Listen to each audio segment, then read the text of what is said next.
MP DElEd वाले द्वितीय वर्ष जो बच्चे 5 जून पेपर देने जा रहे हैं, समाज शिक्षा और पाठ्यचर्या बोर्ड का पूरा पेपर और उसका सॉल्यूशन मेरे द्वारा यहाँ पर बताया जा रहा है। जैसा कि मैंने आपसे पहले भी पिछले वीडियो में भी कहा था कि मेरे द्वारा आपको चैनल पर 4 सेट पेपर बताए जा रहे हैं। ये चारों सेट पेपर, ये अंतिम सेट पेपर है।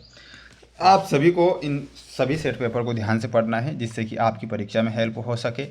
ऐसे मोस्ट प्रश्न बता रहा हूं जो कई बार परीक्षा में पूछे गए हैं। आपसे मेरा यही कहना है कि आप प्रश्नों को ज़रूर याद करके जाएं, क्योंकि जो क्वेश्चन आते हैं वो रिपीटेड क्वेश्चन होते हैं, रिपीट क्वेश्चन होते हैं। तो आप इन प्रश्नों को ज़रूर पढ़ें जिससे कि आपकी परीक्षा में हेल्प हो सके। जितने भी भैया बहन हमारे साथ जुड़े हुए हैं सभी से मेरा कहना है कि आप चैनल को सब्सक्राइब जरूर करके रख लेना, जिससे कि आपको प्रत्येक विषय के पेपर मेरे द्वारा बता दिए जा सके। क्वेश्चन नंबर फर्स्ट आपका रहेगा कि बालकों के बीच मूंछों वाली माँ के नाम से प्रसिद्ध शिक्षक का नाम बताइए। तो प्रसिद्ध शिक्षक कौन थे? तो यहाँ पर आपको ध्यान रखना है गीजू भाई बधेका। क्या ध्यान रखना है? गीजू भाई बधेका आपको यहाँ पर ध्यान रखना रहेगा। सूचना का अधिकार अधिनियम सन में पारित होता है, तो सूचना का अधिकार अधिनियम सन 2005 में पारित हुआ था, ये आप यहाँ पर ध्यान रखेंगे। बचपन बचाओ आंदोलन के द्वारा प्रारंभ किया गया था, तो इसमें आप ध्यान रखेंगे कैलाश सत्यार्थी के द्वारा ये प्रारंभ किया गया था। तो यहाँ पर आपको क्या लिखना है? कैलाश सत्यार्थी। वहीं अगला है भारतीय शिक्षा आयोग के अध्यक्ष कौन है? तो इसके जो अध्यक्ष हैं इसमें आपको लिखना है DS कोठारी। क्या ध्यान रखना है? Doctor DS Kothari. अगला देखिएगा, कुछ करना या क्रिया करने की क्षमता ही ज्ञान है, यह कथन किसका था? तो ये कथन जो था कार्ल मार्क्स का था। तो यहाँ पर आप ध्यान रखेंगे कार्ल मार्क्स। स्क्रीनशॉट आप ले लीजिए, ये प्रश्न हैं, इनके आंसर मैं आपको बता रहा हूँ। सभी से मेरा ये कहना है कि आप चैनल को सब्सक्राइब जरूर करिएगा ताकि आपकी हेल्प मैं परीक्षा में करता रहूँ। प्रत्येक विषय के पेपर 4-4, 5-5 सेट पेपर डाल रहा हूँ, तो आप उन्हें पढ़ें। प्रयोगशाला स्कूल किसने प्रारंभ किया था? तो यहाँ पर आपको ध्यान रखना है जॉन डीवी ने। किसने किया था? John Dewey. नागरिकों के मूल कर्तव्यों की संख्या कितनी है? तो नागरिकों के मूल कर्तव्य 11 मूल कर्तव्य हैं संविधान में।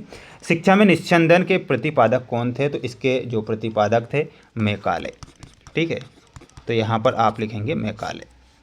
राष्ट्रीय शिक्षा नीति राइट टू एजुकेशन एक्ट 2020 के मसौदा समिति के अध्यक्ष कौन थे? तो यहाँ पर लिखना है कस्तूरी रंगन। क्या लिखना है? यहाँ पर आंसर हो जाएगा कस्तूरी रंगन। कस्तूरी रंगन। NCF का पूरा नाम बताना है, तो NCF का पूरा नाम हो जाएगा नेशनल कैरिकुलम फ्रेमवर्क। क्या हो जाएगा? National curriculum framework. ये ध्यान रखना है। सभी ध्यान से पूरा पेपर देखेंगे, जितने भी भैया बहन हमारे साथ जुड़े हुए हैं सभी से मेरा कहना है कि आप वीडियो को लाइक जरूर कर दीजिएगा। आपके लिए प्रयास मेहनत लगातार हम कर रहे हैं और IMP क्वेश्चन बता रहे हैं जिससे कि आपकी परीक्षा में हेल्प हो सके। वहीं शांति निकेतन की स्थापना की गई थी। शांति निकेतन की स्थापना किसने की? रविंद्रनाथ टैगोर के द्वारा शांति निकेतन की स्थापना होती है, तो यहाँ पर आप लिखेंगे रविंद्रनाथ टैगोर। अगला देख लीजिएगा, मनुष्य की अंतर्निहित पूर्णता को अभिव्यक्त करना ही शिक्षा है, यह परिभाषा किसके द्वारा दी गई थी?